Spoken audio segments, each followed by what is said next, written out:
which is entitled as Arjuna Vishada Yoga. Dhṛtarāṣṭra uvaca Dharmakshetre Kurukṣetre Samaveda Yuyutsavaha Mamaka Pandavaschaiva Kimakurvata Sañjaya. The translation: Dhṛtarāṣṭra said, O Sañjaya, after my sons and sons of Pandu assembled in the place of pilgrimage at Kurukṣetra, desiring to fight, what did they do? This question that Dhṛtarāṣṭra asked seemed to be quite unnecessary, because it is obvious when two opposing parties gather at the battlefield, they're not going to do anything else. They're going to fight. That's going to be the goal. But not that Dhṛtarāṣṭra is not aware of this, but still he asks this question to Sañjaya: what did these two people do in the battlefield? So the deeper meaning of his question is coming out of fear. He was in a fearful situation that what's going to be the outcome of this battle by these two parties. The reason is because they gathered in a place which is very auspicious, very religious, that is Kurukṣetra, a place of dharma, and therefore is quite concerned.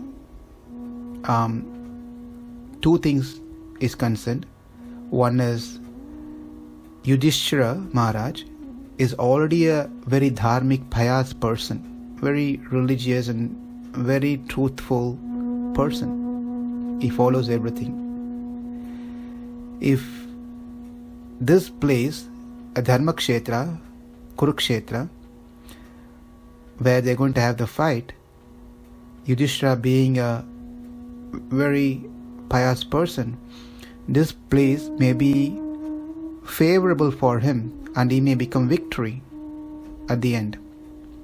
That means his children are going to be the loser. That's one reason. And the second reason he was considering is quite interesting, that this place being very auspicious, Kurukṣetra, a Dharmakshetra, maybe by the influence of this holy place, Yudhishthira, who is already a holy person, may get influenced further by the holy place, and then he might quit fighting and give up the kingdom to Duryodhana and party and simply retire. That's the reason he was just asking this question. Also, from this sloka, another key important point that we can understand is how evil his mind was, Dhṛtarāṣṭra's mind was, because he asked that Mamakaha Pandavas Chaiva, meaning that my sons and Pandu's sons gathered in the field of Kurukṣetra, what did they do? So from this we can understand, the Acharya gives nice explanation, that from this we can understand that he is seeing partiality between his children and his brother Pandu's children. Mamakaha, my children, and Pandu's children. So obviously when you see the differences between parties, there is going to be conflict. So the entire Bhagavad Gita came into existence for this very particular word, Mamakaha. Krishna spoke Bhagavad Gita for this reason, because this keyword Mamakaha, or mine, Mama, Mamata, meaning mine, is the cause of one's bondage. Also, the another point we can see from here is Dhṛtarāṣṭra was blind by birth. Therefore, he can't see external things. He is not able to see the external things because he is physically blind. But physically blind does not disqualify anything. But the problem that he had is he was also spiritually blind, internally blind, both externally blind and internally blind. Externally he can't see the object that's present, internally he can't see the truth. So he couldn't differentiate what is good and what is bad, both in short term or in long term.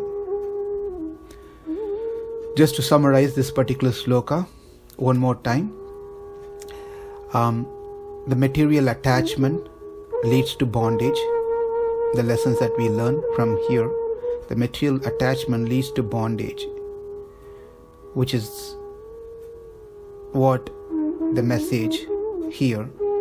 The second is that seeing the happenings of events around us through the glasses of Gita, wearing a glass, and that glass is Bhagavad Gita, which means opening our spiritual eyes, inner eyes, by cultivating the knowledge. So, cultivating knowledge is one aspect, and practicing what we cultivate is a second aspect. Because Dhṛtarāṣṭra, obviously, being a king, not that he did not have this knowledge, he had, but he was failing to apply this knowledge because Mamakaha, he was attached to his children. Dharmakshetre Kurukṣetre Samaveda Yuyutsavaha Mamaka Pandavaschaiva Kimakurvata Sañjaya. Hare Krishna.